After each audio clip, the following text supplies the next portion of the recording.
A few days ago, President Obama was in China discussing U.S.-Chinese relations, mostly about the current economic crisis, the size of the American debt, the exchange value of Chinese currency.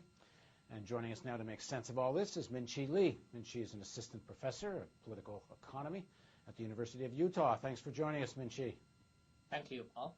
Talk a little bit about what are the points of contention, points of agreement between the United States and China, and what do you think President Obama and President Xi really talked about? Well, my understanding is that during the recent trip of Obama in China, they talk about the exchange rate between the U.S. currency and the Chinese currency. And from the U.S. point of view, China has been undervaluing its currency that has given the Chinese exporter an unfair advantage.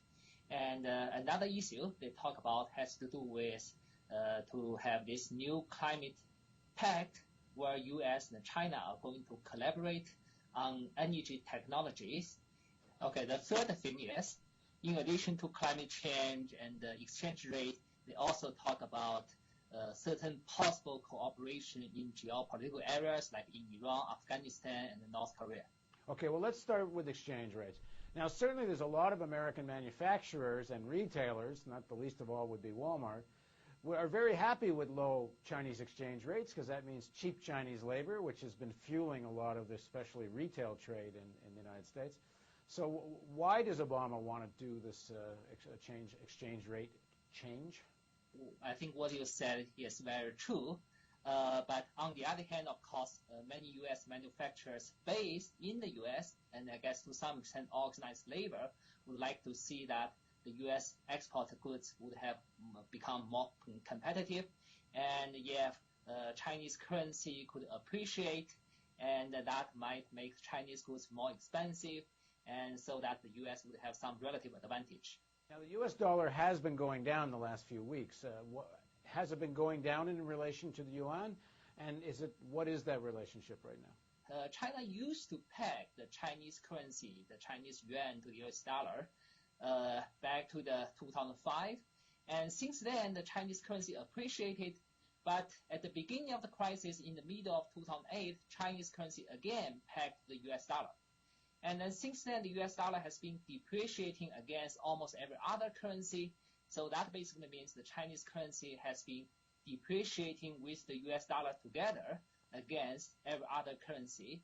And so that means that will contribute to the widening of global imbalances between China and the rest of the world.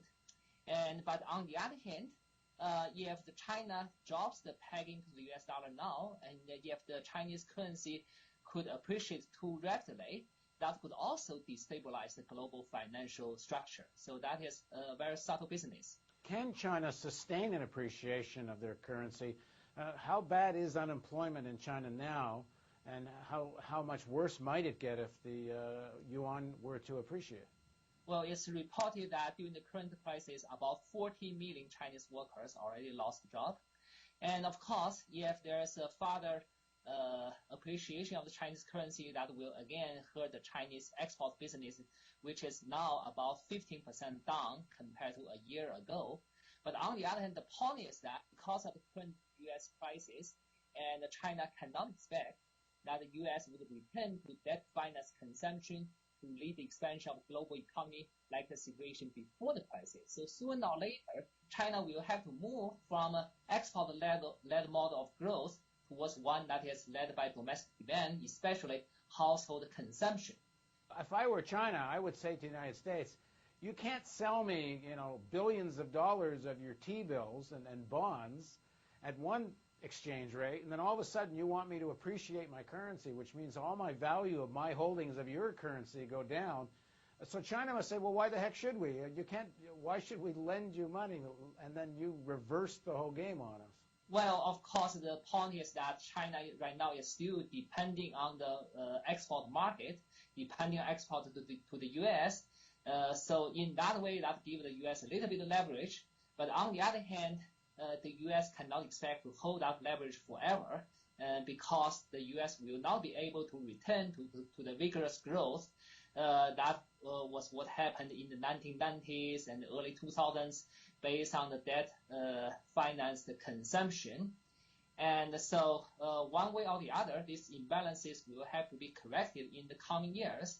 The problem is that right now, China is still not willing to abandon this export-led growth model, and so that may bring about a return of the global imbalances and paving the way for the next round of a global crisis. Now, an export-led model, in other words, is let's keep our labor cheap, because if you were going to have a model based on a more vibrant domestic economy, you'd have to have more sharing of the wealth in China and raise wages in China, which isn't something that they don't seem to be doing. Right.